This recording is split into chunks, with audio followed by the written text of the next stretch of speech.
Joe McCullough's written a few games in his time: Frostgrave, Stargrave, Oathmark, Rangers of Shadow Deep. He's got a new Napoleonic Gothic horror one on the way soon called Silver Bayonet. We're going to talk about all of these games with Joe himself on this episode of the podcast. And I kicked things off by asking him about the way things looked in the miniature wargame hobby market when Frostgrave was released back in 2015.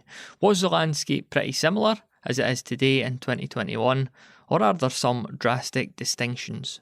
I think Games Workshop looked really different. So 2015 was the year they killed the old world and kind of sent shockwaves through fantasy gaming, and that probably actually proved really helpful, because I think a lot of people were like really disgusted and just ready to find something else.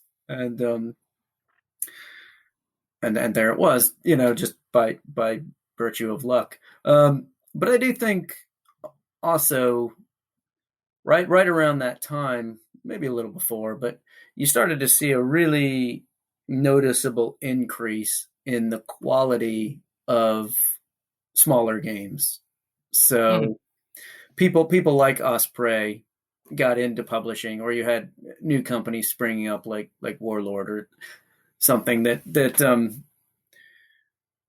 actual companies as started to publish these games that in the decade before probably would have been self-published. And so bringing that resource, of artwork, of just printing quality to it. So I think whereas 10 years ago, if you wanted a really kind of nice looking book, you only had a couple of choices. You had Games Workshop and maybe a few others, but now you've got a lot of choice between books that look, generally all of really quite professional quality. And so really kind of, it's made it a much broader playing field, because whereas before a lot of those games, would have been hard to attain, but also may have been like kind of poo-pooed by some people because of the less than professional look of them. I grew up with Games Workshop in the 90s, in the sort of early to mid 90s, and to me, a miniatures game, it was the rules, it was the miniatures, it was the whole thing. Yeah. I have heard from sort of people older than I am about the old Hammer era, where there was a kind of different ethos of like the bring what you have and the use what you have. Yeah. And when I got back into the hobby a couple of years ago, the miniature agnostic concept was very new to me, and I was very surprised and delighted about it. Right. Do you think there's a nod to that older era with the miniature agnostic systems? Because we do see a lot of them now. Yeah, I mean, there's two things going on. One, obviously, if you're just writing a game as an individual, you don't have miniatures, so it has to be kind of miniatures agnostic by default. And there's an element of that to Frostgrave, even though it does have miniatures. It was written thinking there wouldn't be, but also for me, miniatures games have always been agnostic. I've never really worried about these are the miniatures that go with this game. I guess that just kind of goes back to my childhood and starting with Dungeons and Dragons, where it was kind of like, oh, here's a miniature I can use for it. But also just those early days of wargaming when even the companies like Games Workshop that had miniatures often didn't have miniatures to represent all of the stuff in the game, or there was more of an open idea of like create your own monsters or whatever, so that if you found a cool miniature, you could just plop it in there. And yeah, that's just something that's never left me. And when I came to,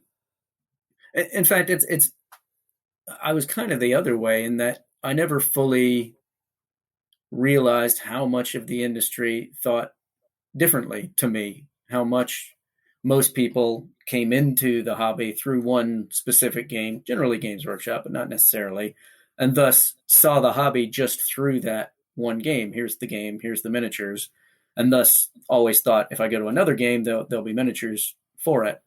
And so it really wasn't until Frostgrave came out and a lot of people started saying, wow, this is amazing. I've never even kind of thought of playing games this way. It occurred to me, it's like, wow, there's a lot of people playing games a different way. So quite interesting. Yeah, yeah, it's funny that it's fun because I almost had the same attitude myself, and you were talking about when they blew the old world up, so I was unaware of that, and I think it was maybe like late 2018, and it was going into the winter, and I just had this itch, and I was reading some of the old Black Library books, and I thought, you Mm-hmm. know what, I'm going to have a bit of a Google, see how Warhammer's doing these days, and then a couple of like the top blog posts, it was like old world blown up, and I was like, oh no, It's because gone.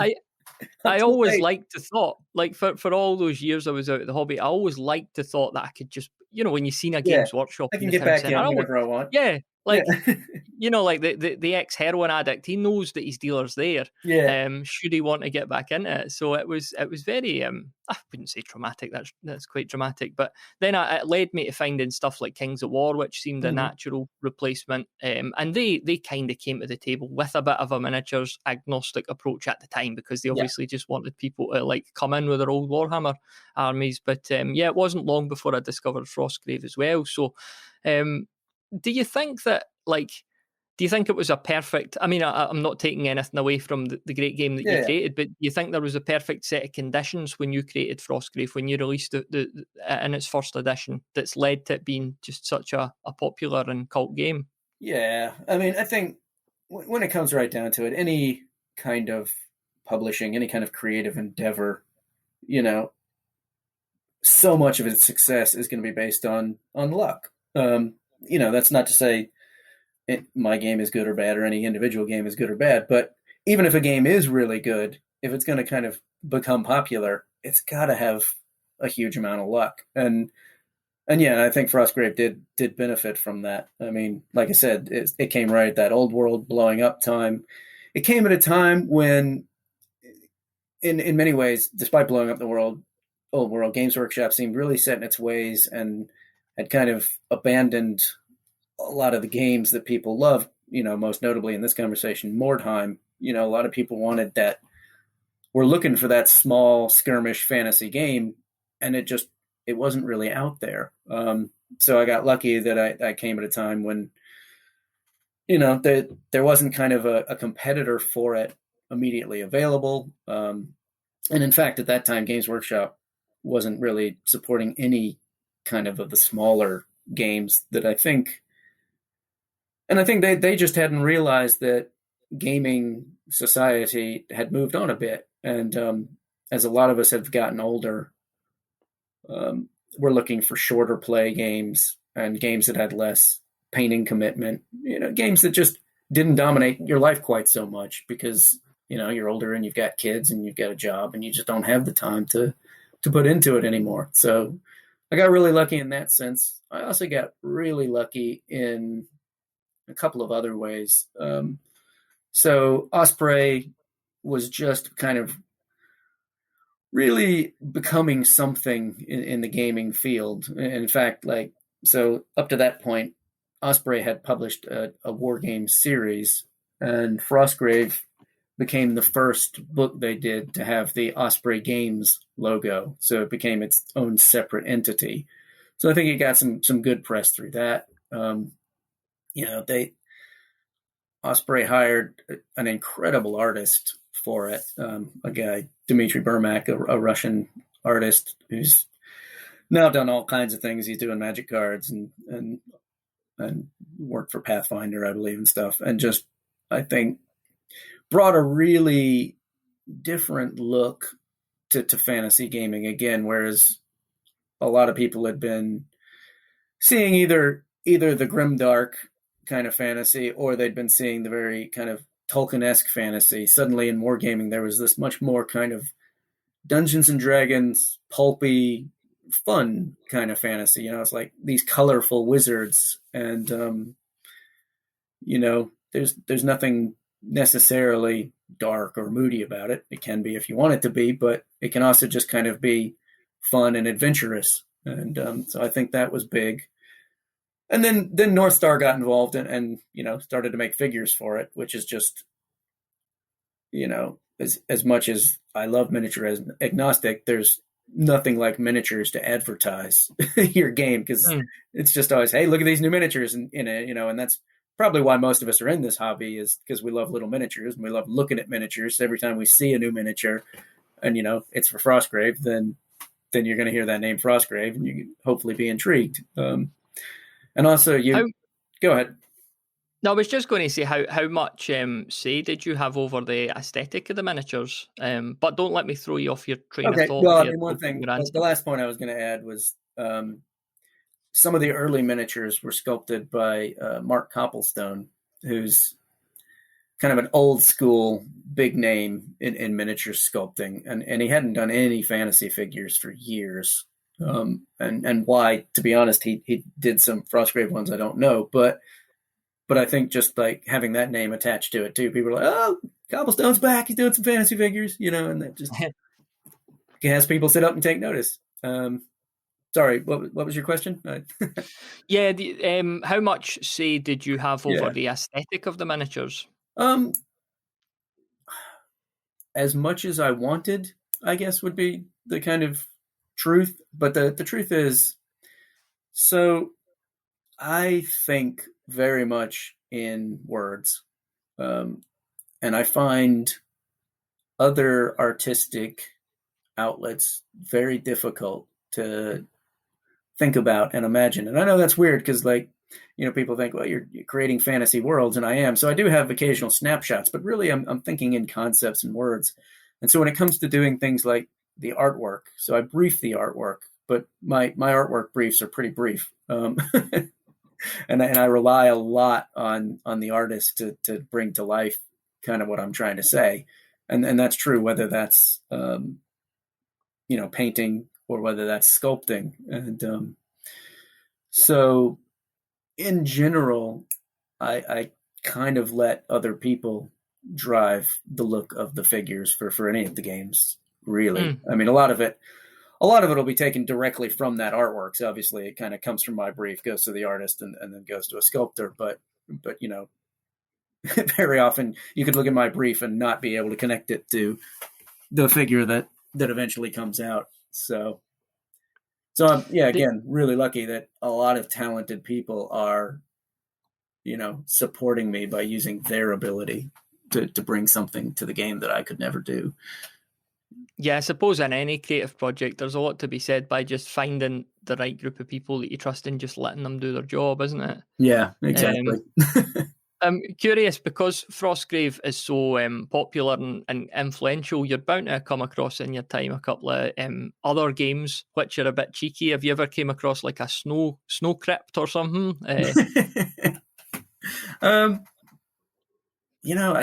For the most part, I don't worry about it, or I try not to worry about it at any rate. There's so many games out there, and there's so many ideas, and really we're all building on what has gone before. Like Frostgrave doesn't exist probably if Dungeons and Dragons doesn't exist, if Games Workshop doesn't exist.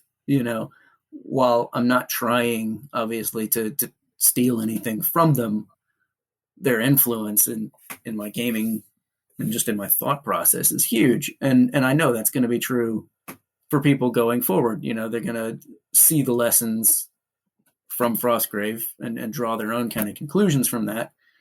And some of that's going to filter into their own game design. And that's, as long as you're not flat out, purposely trying to just redo what I already did, and pass it off as your own.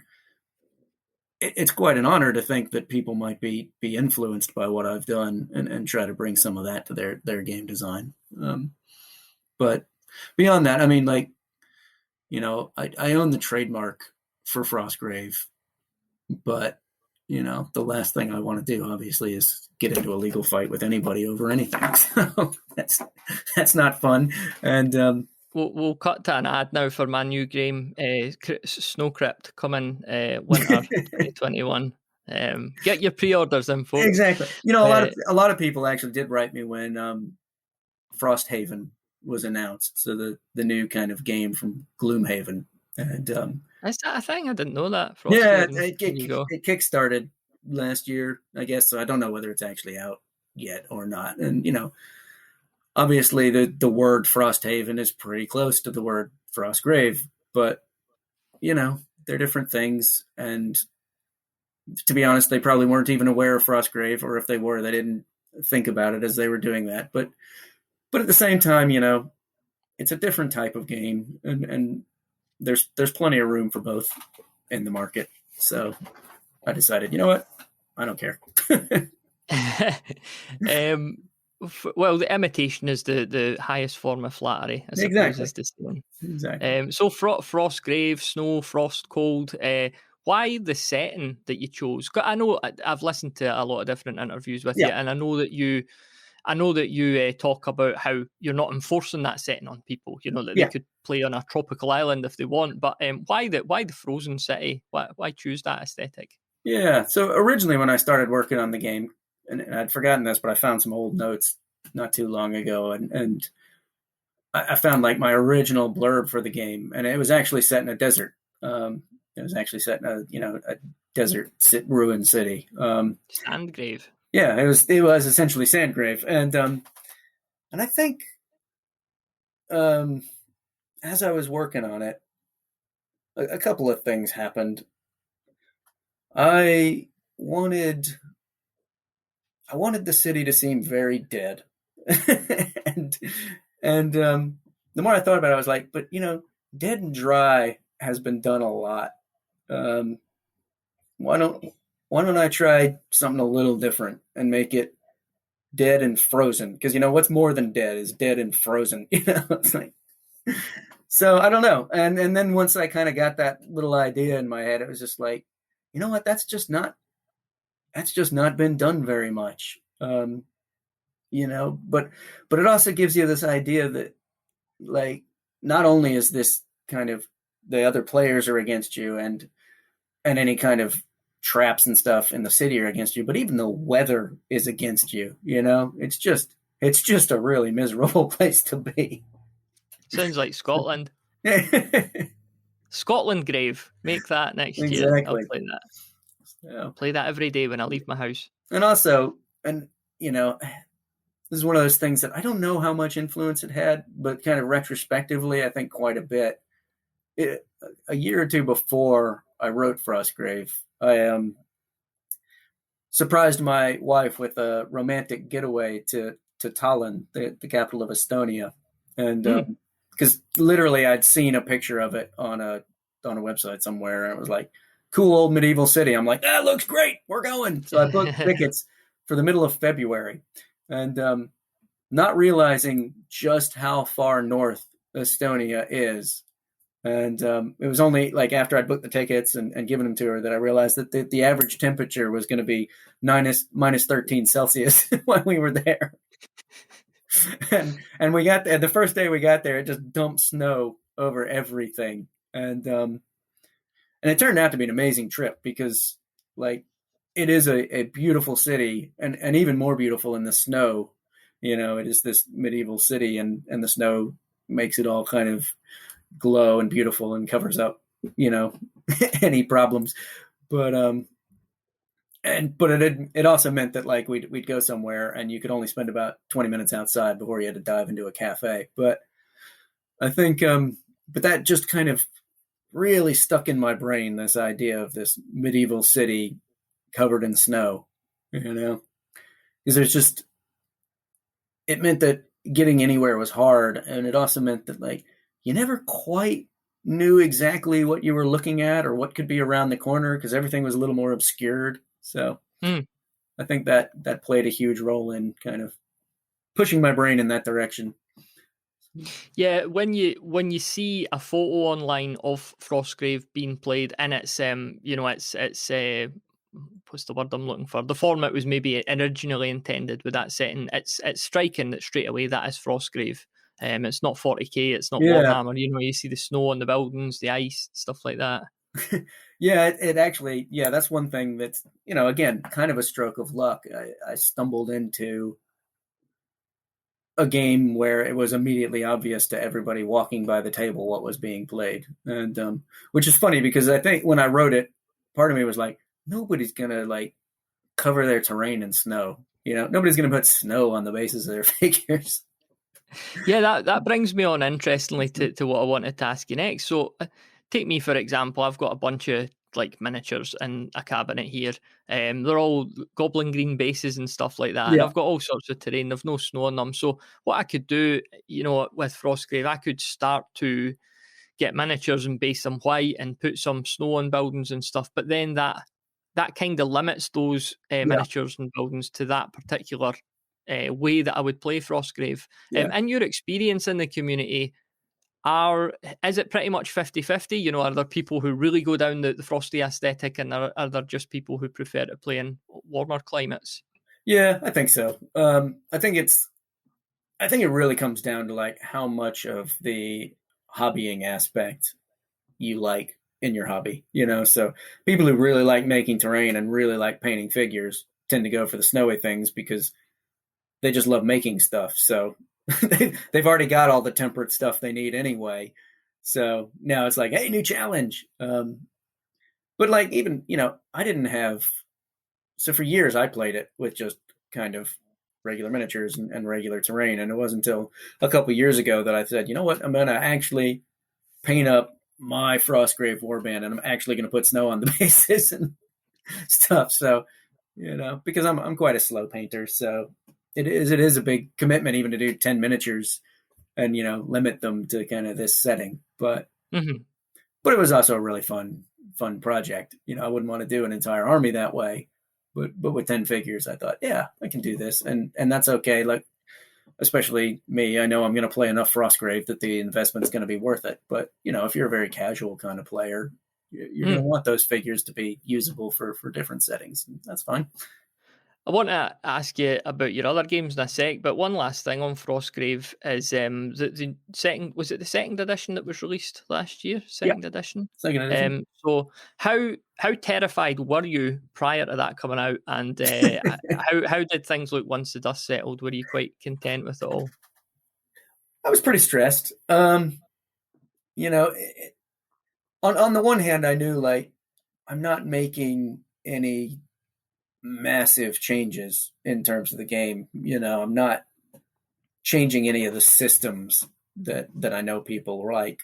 So the only thing I was really worried about was changing or replacing some of the spells, because I knew that there's going to be some people out there where I've just gotten rid of their favorite spell, even though the spells I got rid of either were because almost nobody used them or they weren't powerful enough or whatever. But there was sure to be somebody. But and also just like anytime you release a rule book, you live in abject terror of someone going, on page 47 it says this, and that's completely at It is odds a with what massive you say goal. on page 48. Yeah. And it's like, oh no. But luckily we're now a year and a half removed, and no one said that to me. So Yeah. I'm Yeah. feeling Waking pretty up good in a about it. cold sweat at night. Yeah. And like in some ways I didn't stress as much about that one as say a completely new game, because I did know that these systems work, and there's no major problem. And I knew that, the reason I was doing it was to clean up minor problems. So, hopefully it'll be a better book. And I think it is. There is one, there's a magic item that got left out, so you can roll it on the table and there's just no description of it in there, which you can find in the errata. But luckily I think that's the biggest mistake in the book.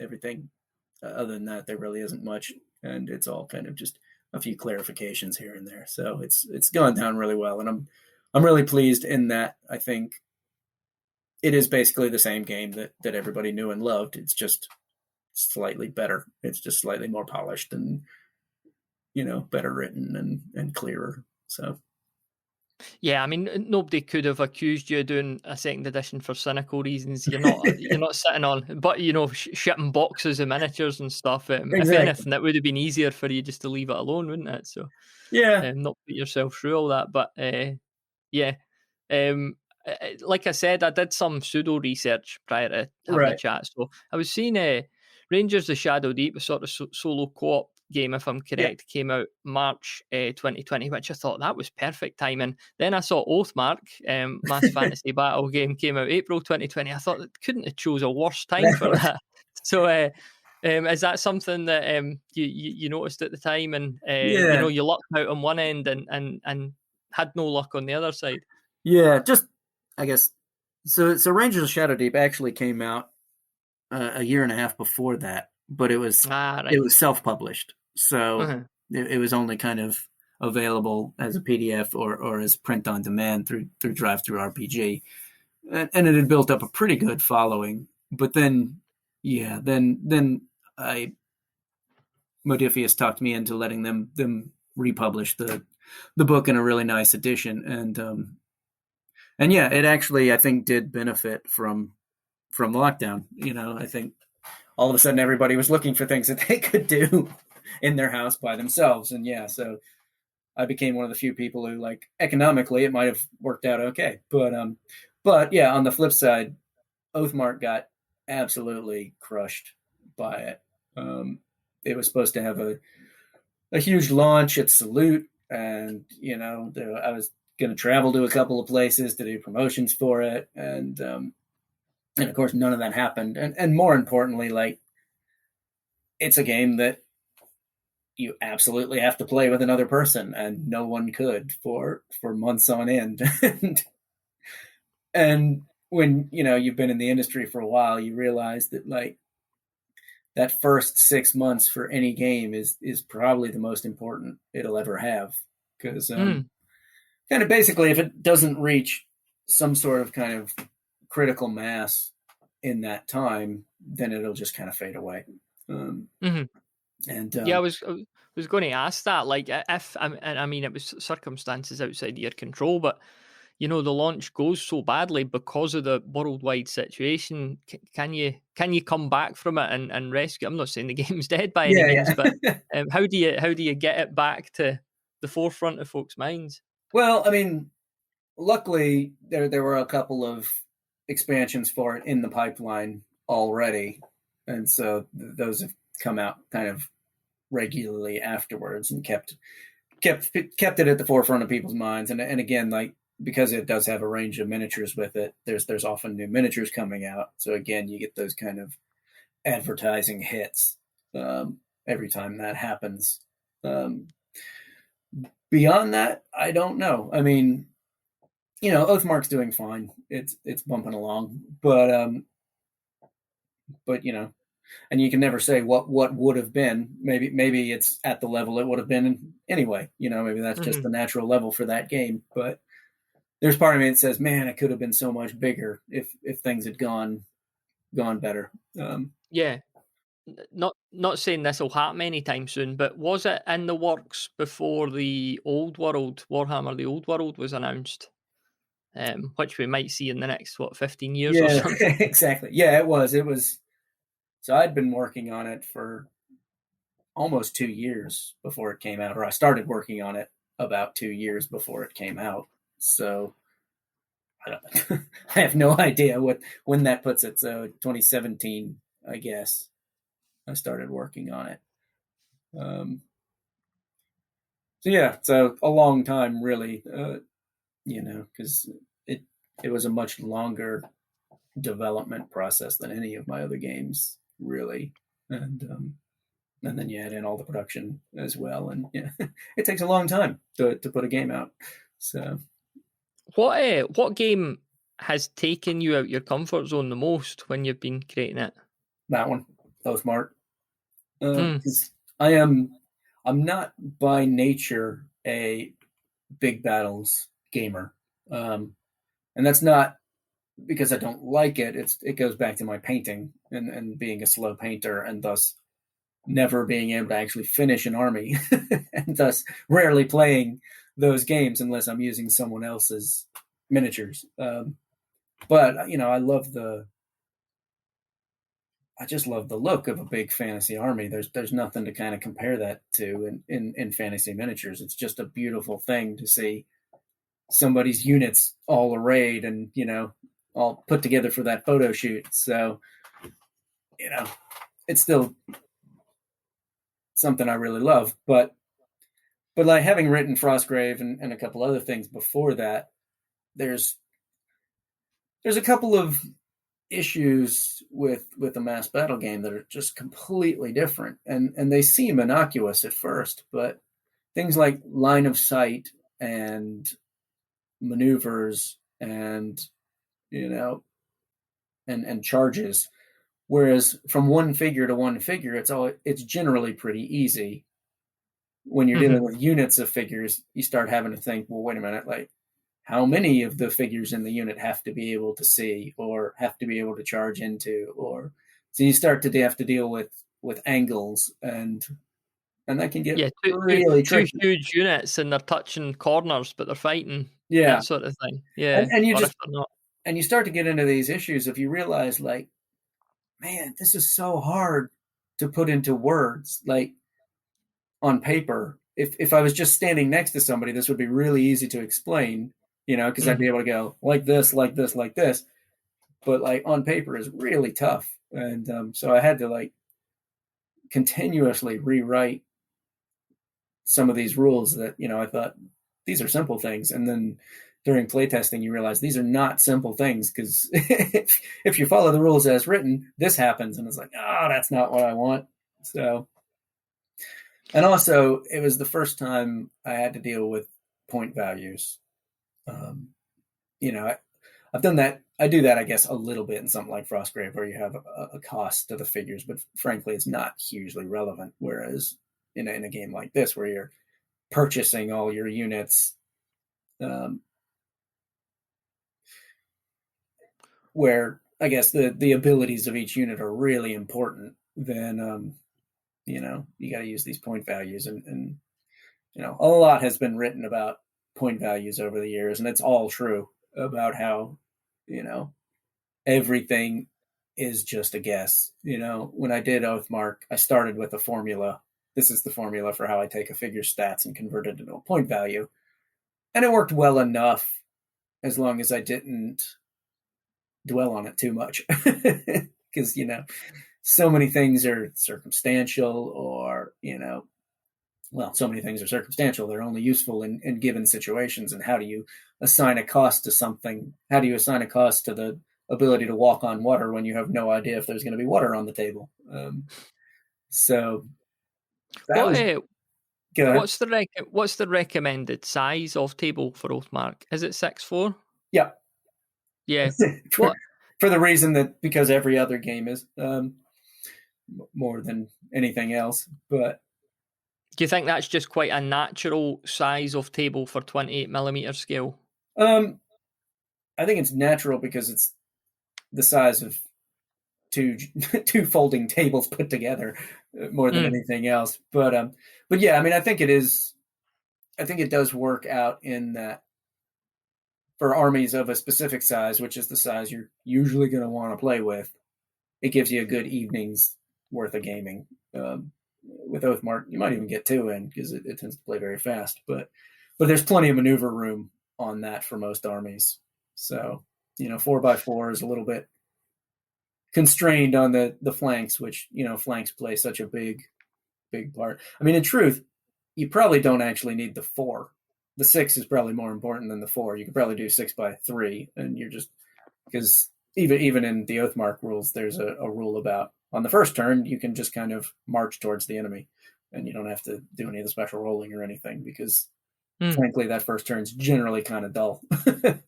Because you don't need 4 feet. So do the long narrow table. It could be like a gully or a mountain pass or something. Exactly.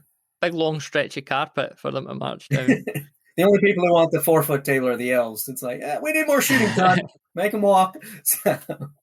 I've talked about this on the podcast before with the big rank and flank mass fantasy battle games, and the issue of the table and the layout and stuff, because I've always felt that the battle ends up concentrated. So I like to just have this big bit of space in the middle, almost like a prearranged like football park sitting there for them all meet and fight. And the terrain's all round about them, almost decorative. Right. And you look at a game like Frostgrave or games like Necromunda, where it's very, the terrain is you're climbing, you're finding cover and stuff like that. Mm-hmm. It seems a completely different world, the terrain on these mass games. Is that a fair assessment? Yeah, I mean, I think one of the things that people didn't understand when Frostgrave came out is I said, it's got to be a crowded table. And like what I was envisioning for a crowded table is so far removed from what most people play with. It took people a while to figure out what that is. So now there's like, you go on the Facebook group or whatever, and people be like, here's my table. And everybody's like, put more stuff on it. Otherwise you're just going to get fireballed to death. For me, the perfect Frostgrave table is you take a box full of blocks and you just upend it on the table, and like, yeah. There's the table. So, yeah, that's fair. Nobody could complain about strategic placing of certain things. Exactly.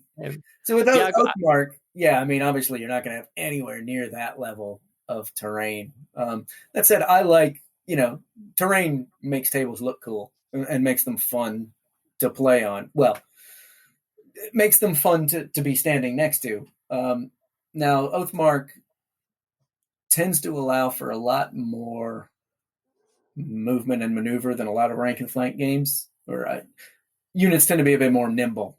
So terrain isn't quite as hugely limiting as it is in some rank and flank games, and thus you can have a bit more of it on the table without thinking this is going to just grind the game to a halt.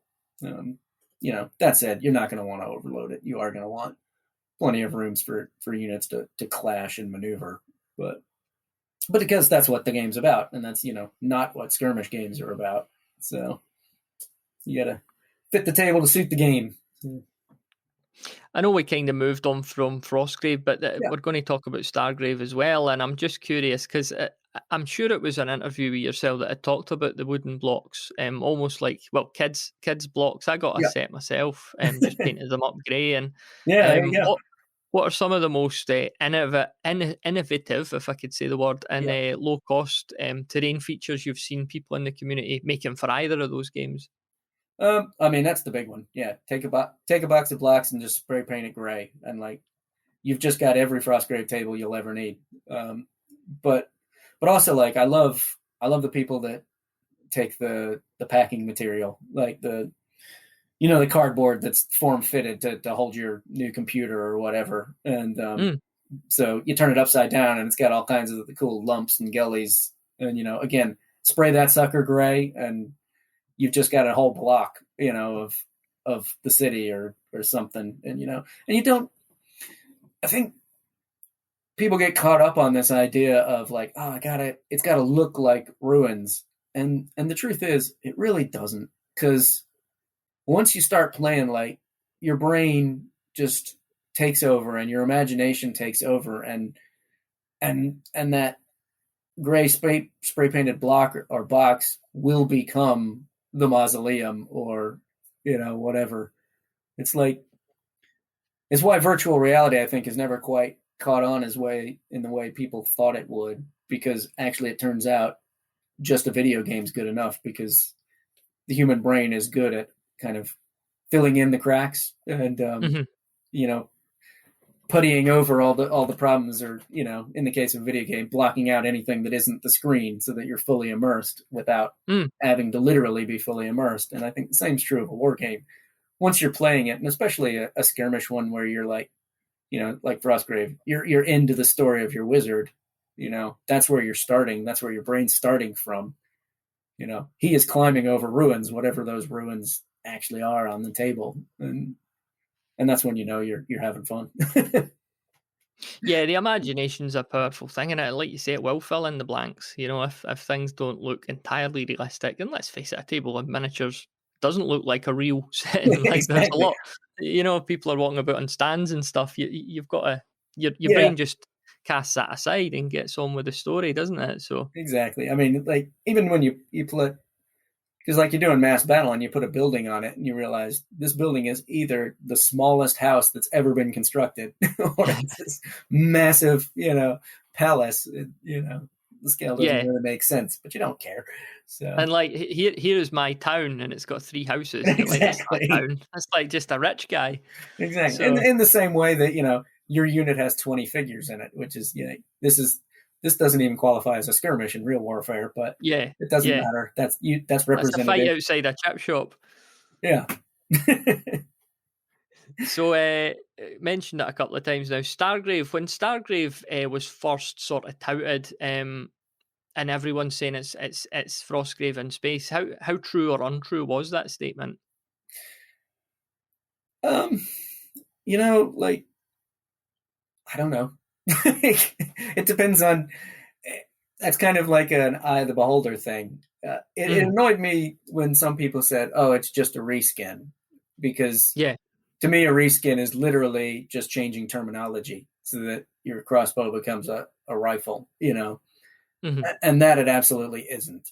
I spent a lot of work, a lot of time working on it, and thinking about how what rules I needed to change or get rid of or add to bring the flavor of space to what was a familiar core system. Yeah, it uses the same combat system, it uses the same activation system, but so do lots of games. So do that change setting, but there's also a lot of rules that are different. And is it Frostgrave in space? Yes, in that if you like the core mechanics of Frostgrave, you're going to find a lot of those familiar mechanics in Stargrave.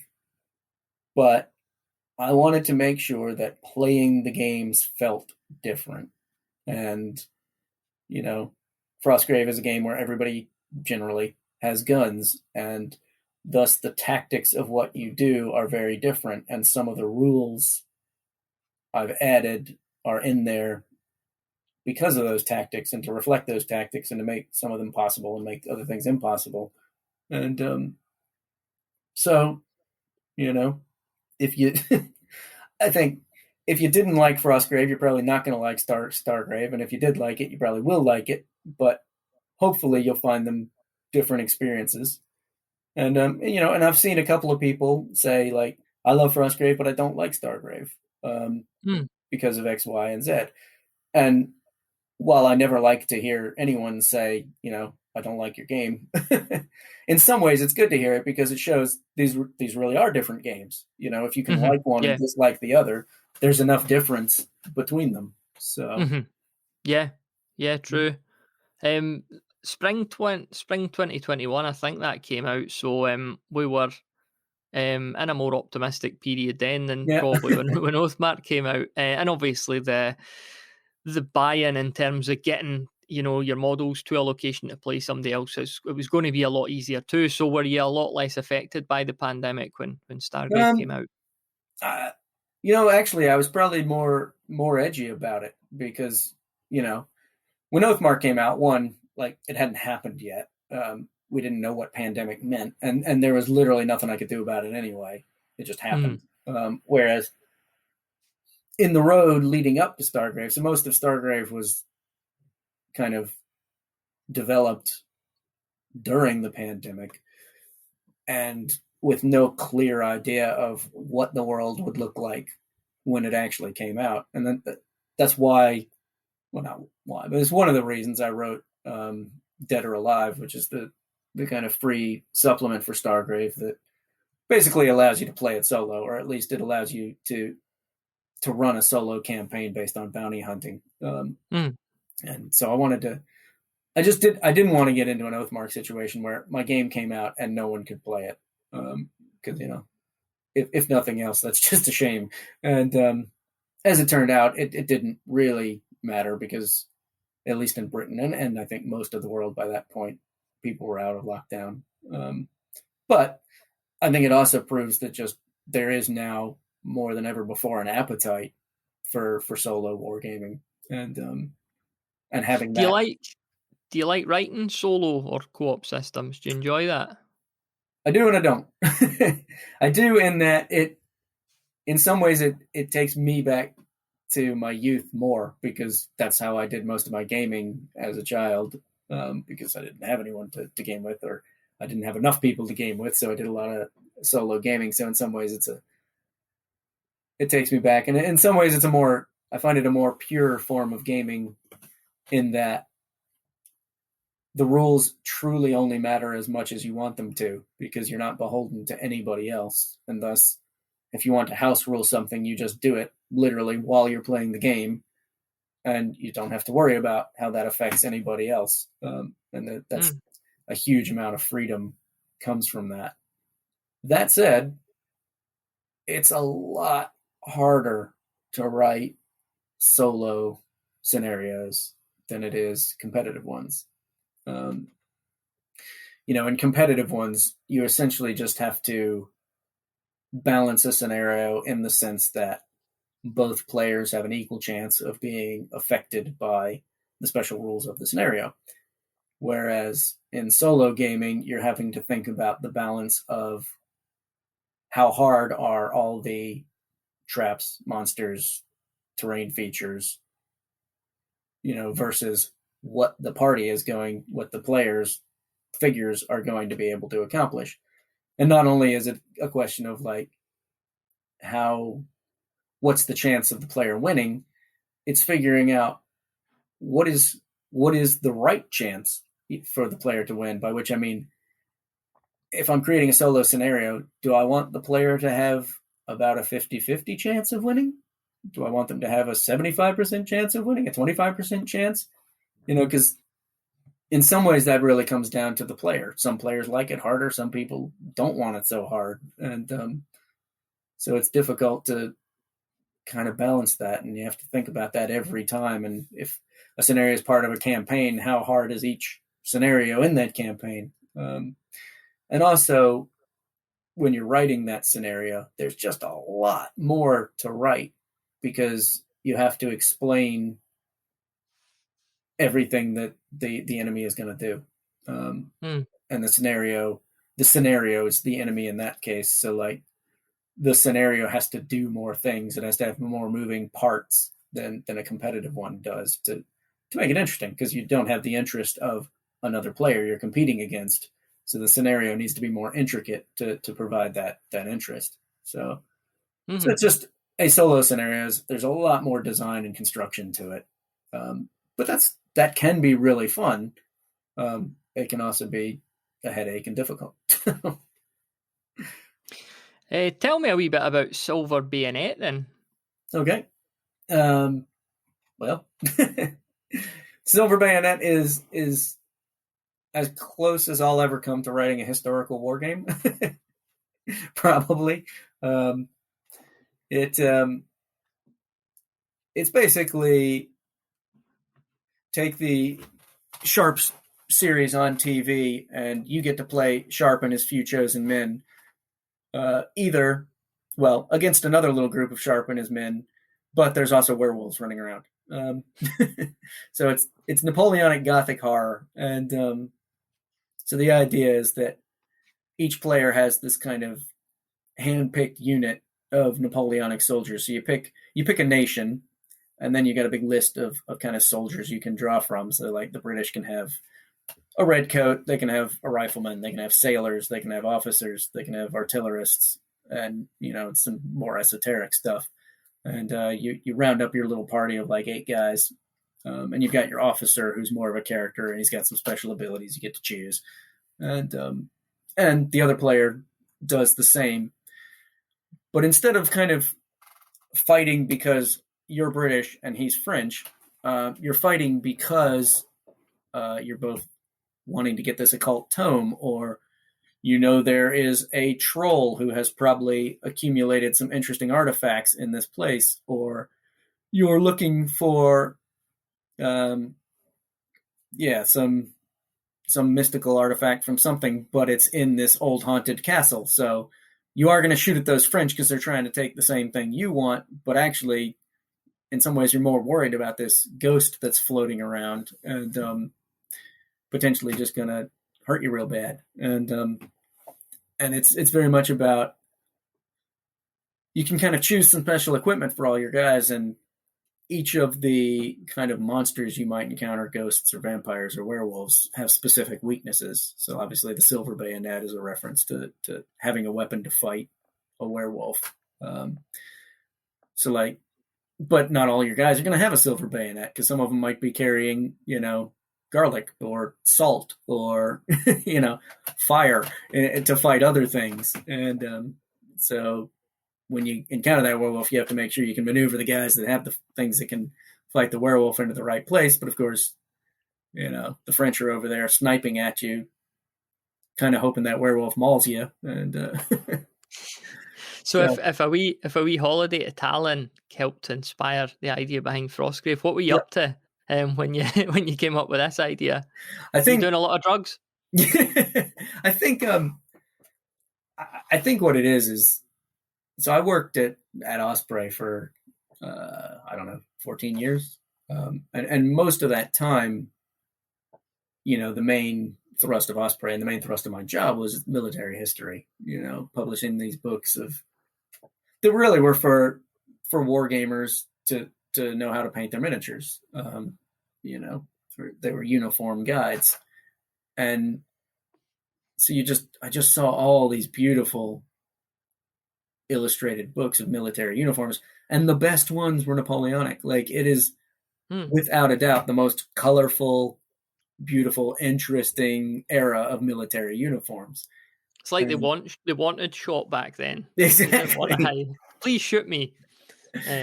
And like, I've always wanted to paint some of those minis, but I've never wanted to paint an army, and I've never really wanted to be completely beholden to accuracy. So as much as I loved looking through those books, I just saw them as like, these are cool options, And so I wanted a game where I could paint up a handful of Napoleonics, and they wouldn't have to be a unit in the sense of they're all British line, thus they all have to wear red coats and have, green cuffs and blah, blah, blah. Each one could be individual, and each one could, this guy might be a British line infantryman, so he could be dressed exactly as the 95th was or whatever. But 95th was rifles, but some line unit. But also he could have thrown away his shako and got a floppy hat because he's kind of a specialist. So they only sort of follow the rules. So I wanted to give people like the excuse to paint Napoleonic miniatures, but also the freedom to not worry at all about getting it right. They can, if you get the fun out of that, then absolutely go for it. But if you don't, then just take the miniature and kind of paint it any way you want. And at the same time, like, I can't do anything apparently without sticking fantasy in there. So I think that this game is going to be really cool to see what people are doing with it, because it gives you so much opportunity, whether that's existing historical stuff you've got, or maybe people like myself that have never really got into the historical. Gives you an excuse to buy 5 or 6 or 7 guys and paint them up. And, it's a really low buy-in, kind of, and really, like, I've realized that so much of my job is to just give people an excuse to buy minis, because that's, again, like, that's what we really love, are these little miniature figurines, and our rules tend to be the excuse to acquire those. So here's your excuse to get Napoleonic ones, plus some gothic-y, monsters to go along with them. So will you do a wee solo rule set for that as a precaution? It's already in the book. So cool. Yeah, these are the times, aren't they? That'll probably be everyone will just do that now. Yeah. Well, I realized, like, I think from working on other things, it's like, not only is this great in the sense that if something happens, you can still play it. It's great in the sense that it gives you an opportunity to play the game as soon as you buy it, if you want to. Mm-hmm. It gives you a way to test out the rules before you have to play with somebody else. And it gives you a way to play it if you don't have, if you're between games with other people and just want more. So, and the Silver Bayonet for me was also just a real opportunity to make sure I could design another system. Because, with Stargrave and Frostgrave and even Rangers of Shadow Deep, they do use a lot of the same core mechanics, and I didn't feel those core mechanics quite matched what I wanted for Silver Bayonet. As has been much commented upon, the Frostgrave system is quite wild. Swingy is the popular term, but because you're rolling that D20, and that's how I want it to be. I want those games to be wild, and for the the surprising to happen.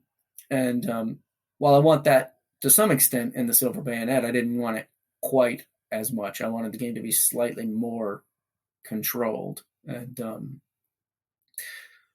so part of that is, instead of rolling a d20, you are rolling 2d10.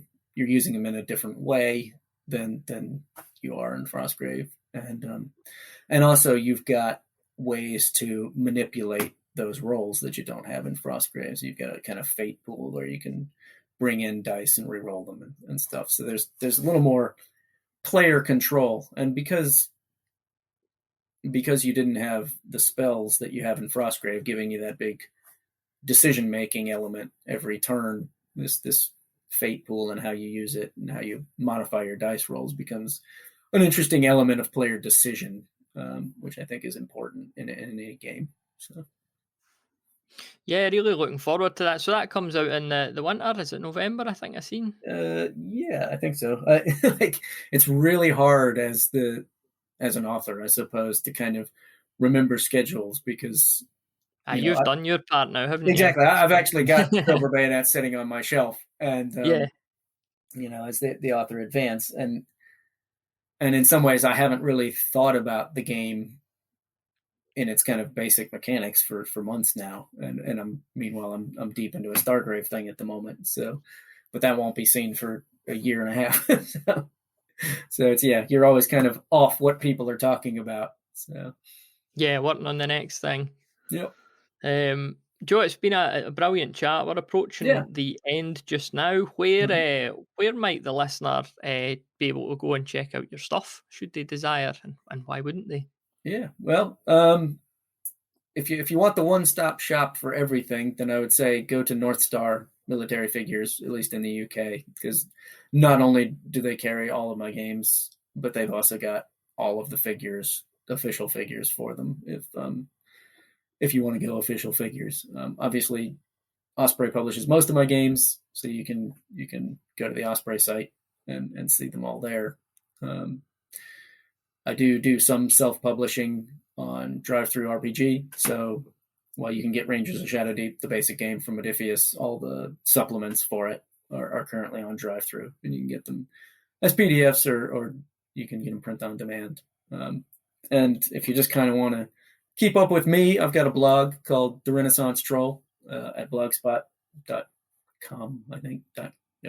Google The Renaissance Troll and blog, and it'll be the only thing that comes up. I can't spell. You could pay me all the money on earth. I can't spell Renaissance. I know. It's taken me years of having a blog with that name to be able to do it.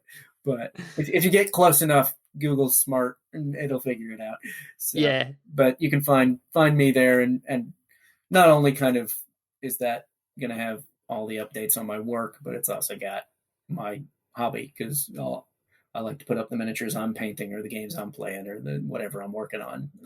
Because this isn't just my job. This is my fun too. So big thanks to Joe there. Lovely guy, as well as a great games writer. As always, links to the various things we've mentioned in the podcast you'll find in the show notes over at bedroombattlefields.com/podcast. And while you're at it, we're always looking for new guests or co-hosts to come on future episodes and have a wee chat about anything hobby related. You don't need to have created a game like Frostgrave to come on. You don't need to have created any games at all, to be quite honest with you.